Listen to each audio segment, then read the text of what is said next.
Hi అండి, అందరికీ నమస్కారము. ఇవాళ మీకు ఒక మంచి హోమ్మేడ్ మిల్క్ పౌడర్ అంటే బాదం పౌడర్ని మనము హోమ్మేడ్ బాదం పౌడర్ని ఇంట్లోనే ఎలా తయారు చేసుకోవాలనేది మీకు షేర్ చేస్తున్నా. ఇది చాలా రుచిగా ఉంటుంది, మనకి ఆరోగ్యానికి కూడా చాలా మంచిది. ఈ పౌడర్ ఉంటే మనం రెడీగా ఎప్పుడు కావాలంటే అప్పుడు చల్లని పాలల్లో కానీ వేడి పాలల్లో కానీ అలాగే వేడి నీళ్ళల్లో కానీ కలుపుకొని తాగవచ్చు. ఇది చిన్నపిల్లల నుండి ముసలి వాళ్ళ వరకు అందరికీ చాలా ఆరోగ్యాన్ని ఇచ్చేటువంటి హోమ్మేడ్ మిల్క్ పౌడరు. ఇంకా ప్రాసెస్లోకి వస్తే చాలా సింపుల్గా ఈ పౌడర్ని ఇంట్లోనే చేసుకోవచ్చండి. నేను ఇక్కడ ఒక 1/4 కేజీ బాదం పప్పు తీసుకున్నాను. ఈ బాదం పప్పు పొట్టు ఈజీగా తీసుకోవడం కోసమని ఒక బౌల్లో హాట్ వాటర్ని మరగనిచ్చి అందులో ఈ బాదం పప్పునంతా వేసి 1 మినిట్ ఆగితే పై పొట్టు వదులుతుంది, మనకి తెలిసిపోతుంది పైన పొట్టు అలా లూజ్గా. అప్పుడు స్టవ్ ఆఫ్ చేసుకొని ఈ బాదం పప్పునంతా ఒక డ్రైన్ గిన్నెలో వేసి హాట్ వాటర్ అంతా డ్రైన్ చేసేసి మళ్ళీ చల్లనీళ్ళు పట్టుకొని కాసేపు అయ్యాక చల్లారాక ఇలా ఫింగర్స్తో ఒత్తితే ఈజీగా పప్పు ఇలా పైన పొట్టు అంతా ఊడొస్తుంది. సింపుల్గా ఒత్తేసుకోవచ్చు. మనము పితికి పప్పు అంటాం కదా, అనపగింజల్ని కూర వండటానికి మనము ఎలా పొట్టంతా ఇలా ఒత్తేస్తామో అలాగా ఈ బాదం పప్పు పొట్టు కూడా ఈజీగా తీసుకోవచ్చు. తర్వాత ఒక కాటన్ క్లాత్ పైన ఈ బాదం పప్పును మంచిగా ఇలా తడి అంతా కూడా ఆరిపోయేంత వరకు ఫ్యాన్ గాలికి లేదా ఎండలో అయినా కూడా ఆరిపెట్టుకోవచ్చు. నేను కాసేపు ఫ్యాన్ గాలి కింద ఇలా ఆరిపెట్టేశాను. తర్వాత కాసేపు ఒక ప్లేట్లోకి తీసుకొని ఎండలో కూడా కాసేపు పెట్టాను. తర్వాత ఈ బాదం పప్పుల్ని ఒక స్టవ్ పైన ఒక ప్యాన్ పెట్టుకొని సన్నటి సెగ పైన దూరగా వేయించుకోవాలండి. ఇవి ఎంత దూరగా వేయించుకుంటే మనకి అంత మంచిది. ఎప్పుడు కూడా సిమ్లో పెట్టుకొని దూరగా వేయించుకోవాలి.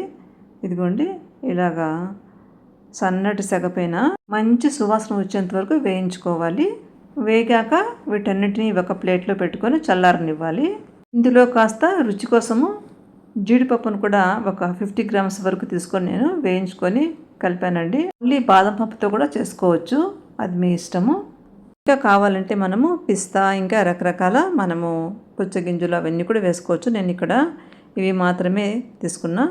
వీటిని కూడా దూరగా వేయించి బాగా రూమ్ టెంపరేచర్ చల్లగా అయ్యేంత వరకు ఆగి తర్వాత మిక్సీ బౌల్లో వేసుకొని ఒక 5-6 ఇలాచి ఒక 2-3 స్పూన్స్ బ్రౌన్ షుగర్ యాడ్ చేశాను. బెల్లమైనా వేసుకోవచ్చు. మంచి కలర్ కోసము పసుపు ఇవన్నీ వేసి మనము మంచిగా మిక్సీ పట్టుకోవాలి. పల్స్ పట్టుకుంటూ వేస్తే మంచిది, ఎందుకంటే మనము అలా కంటిన్యూగా వేసుకుంటే ముద్ద వచ్చేస్తుందండి. ముద్ద రాకుండా పొడిగా రావాలి అంటే మనము పల్స్ అప్పుడప్పుడు అలా అంటూ వేసేసుకోవాలి. ఇదిగోండి ఇలా మంచి రంగుతో సువాసనగా ఇలాచి వేసాం కదా, మంచి సువాసనతో ఉండేటువంటి బాదం పౌడర్ తయారైపోయింది. తర్వాత కొన్ని బాదం పప్పును పక్కన పెట్టుకొని నైఫ్తో ఇలా చాపింగ్ చేస్తే మనకి చిన్న చిన్న పలుకుల్లాగా వస్తాయి. ఆ పలుకులన్నిటిని కూడా బాదం పౌడర్లో కలిపేస్తే మిల్క్లో కలుపున్నప్పుడు ఇవి పాలు తాగుతున్నప్పుడు ఇవి కూడా కొంచెము అప్పుడప్పుడు నమ్ములతో మిల్క్ తాగితే బాగుంటాయి కదా.